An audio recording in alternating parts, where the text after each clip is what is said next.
Reyhan, bunda kılma. Nimandak adam bu dışkaktek çaplaşıp alısız? Biz burunla ayrılıp gitip boğan. Bu kök namrat. Qo'liylikimni bo'lmaganligim uchun men shundoq muomala qilyapsiz. Har oylik maoshimni bir pom qo'ymay sizga beryapman-ku. Unuchu özünüzün dörtlüküden körün. Ayda ağanı 3000 koy maaşınız neme gittetti? Men bu çırayım bilen puldus puli, boydus boyu birazını çokum tapalayım. Bana öy iprəligidek, maşineli hayatın peyzini sürgüzelgidek adamlıca çokum tapalayım. Aras, mal somkamı köydünüz mü? Bundak somkiniço sizge okşaş yalan töş bu ömret ipirmedim ipirip bulamaydı. Reyhan, men bir qitim fursat bergan bo'lamdi. Men va'da beray. Men cho'qim keskinduz ishlab sizni baxtli turmushga ega qilaman.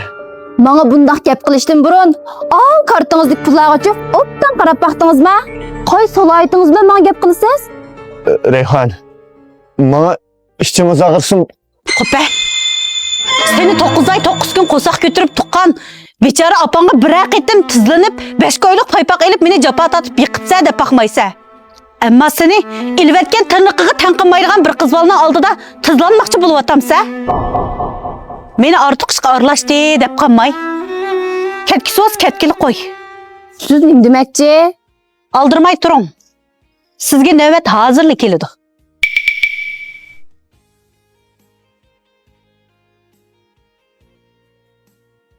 O kız senin nazaringda osmondagi oy ekan.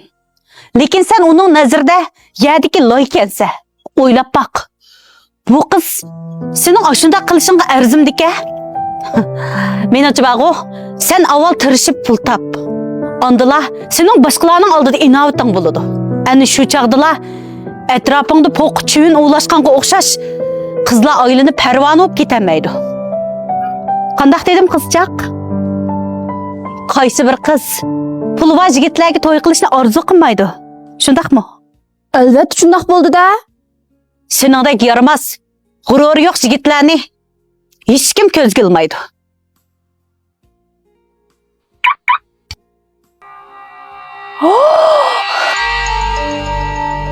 Vah!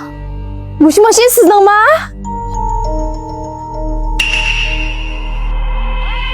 Kelishgan yigit, mashinangiz bek aqsag'i. Mushukning puli yo'q, bizga amroq deb.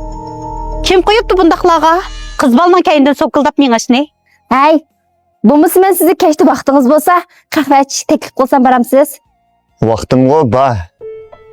Ammo men sizdan so'rab baqay. Sizning men bilan qahva ichadiganga qanday salohiyatıngiz bor? Bu siz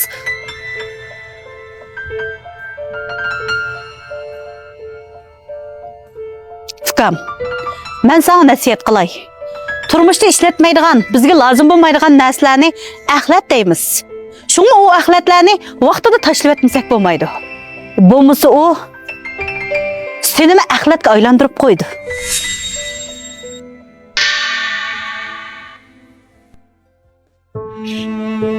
Rahmat.